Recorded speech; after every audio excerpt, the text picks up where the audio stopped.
Marine Le Pen et Jordan Bardella tiennent jeudi un meeting à Narbonne, Aude, où sont attendues 5000 personnes, manière d'afficher leur unité un mois après la condamnation de la première à une peine d'inéligibilité qui pourrait la priver d'une 4e candidature à l'Élysée. Dans la sous-préfecture de l'Aude, un département devenu terre promise du Rassemblement national pour avoir élu un député du parti d'extrême droite dans chacune de ses 3 circonscriptions, il s'agit d'abord pour les 2 leaders de se livrer à une démonstration de force.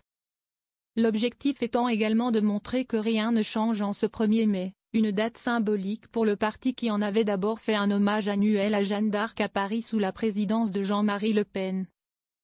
Avant que sa fille ne fasse évoluer le format, entre banquets républicains et dépôt de gerbes en province.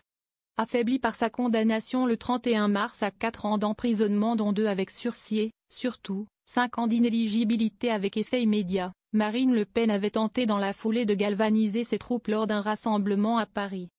Mais les quelques 7000 personnes qui avaient répondu à l'appel le 6 avril étaient bien insuffisantes pour remplir la place devant les Invalides, laissant l'impression d'un semi-échec. Le RN préfère insister sur un afflux d'adhésions, revendiquant plus de 100 000 cartes, dont 20 000 nouvelles depuis le jugement du tribunal correctionnel de Paris.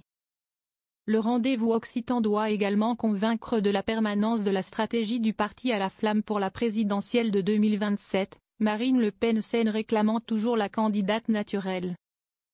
Ce plan est toutefois conditionné à la décision des magistrats qui jugeront en appel le dossier des assistants d'eurodéputés, et dont la décision est attendue à l'été 2026. Si Le Pen passe sous un camion moins.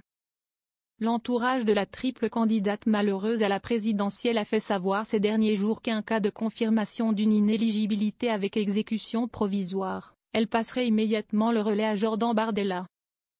Et ce sans attendre une hypothétique décision de la Cour de cassation, tant il apparaît illusoire qu'elle puisse intervenir à temps pour pouvoir concourir. D'ici là, le RN est confronté à un dilemme dont il éprouve déjà tous les inconvénients. Car si le parti ne parie que sur la candidature Le Pen, il prend le risque d'apparaître impréparé en cas d'empêchement judiciaire.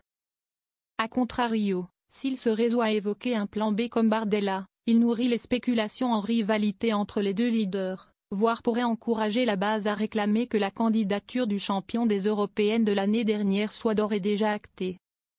En déclarant samedi aux Parisiens que si Marine Le Pen devait être empêchée demain, je pense pouvoir vous dire que je serai son candidat, celui qui aura 30 ans en septembre a provoqué quelques haussements de sourcils parmi les rangs lepénistes.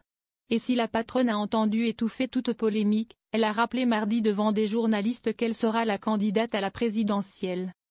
Le plan B?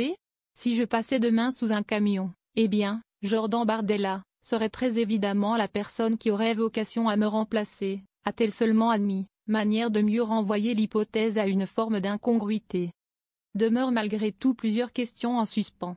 Si Marine Le Pen n'est pas condamnée en appel à une peine d'inéligibilité immédiate, mais à nouveau reconnue coupable de détournement de fonds avec une peine d'emprisonnement, le RN devra choisir entre sa candidature entachée par l'opprobre pénal et celle de Jordan Bardella, qui n'a jamais été poursuivi dans le dossier judiciaire. Les 2 leaders, qui aiment à mettre en avant les sondages d'intention de vote de premier tour à la présidentielle, l'un comme l'autre arriverait largement en tête en recueillant entre 30% et 35% des suffrages.